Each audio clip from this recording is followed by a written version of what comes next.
Денеска наполно ги завршува пријавувањето на болните и немоќни лица кои сакаат да гласаат на изборите во домашни услови.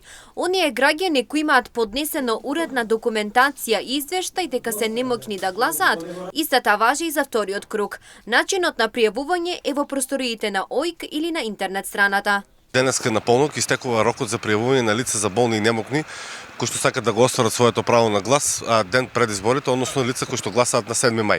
Сите оние кои што имаат поднесено документи за првиот круг и имаат уредно пополнето извештај за гласање на болно и немокно лице дека сакаат да гласат и за претседателски и за парламентарни избори, истите тие известувања важат и за сега за вториот круг на претседателските избори. Овие избори ќе малат мала промена, а тоа е граѓаните да одлучат дали би сакале да гласат за претседателски избори или парламентарни, со тоа што можат само еднаш да остварат глас на избирачкото место. Тоа важи и за болните и изнемоштените лица, како што кажав, значи истите си при поднесувањето на своето барање уредно пополнуваат дали сакаат да гласат за претседателски и парламентарни избори, доколку не сакаат имаат право да заокружат само дали за парламентарни или за претседателски избори.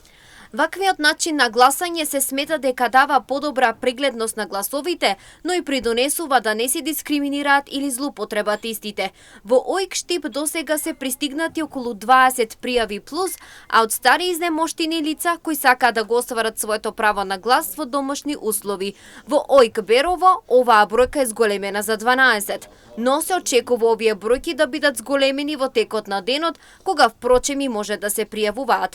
За првиот круг претседателски избори во Штип гласат 158 болни и немоќни лица, во Берово 187, 171 лице гласаше во Кочани и 159 во Делчево.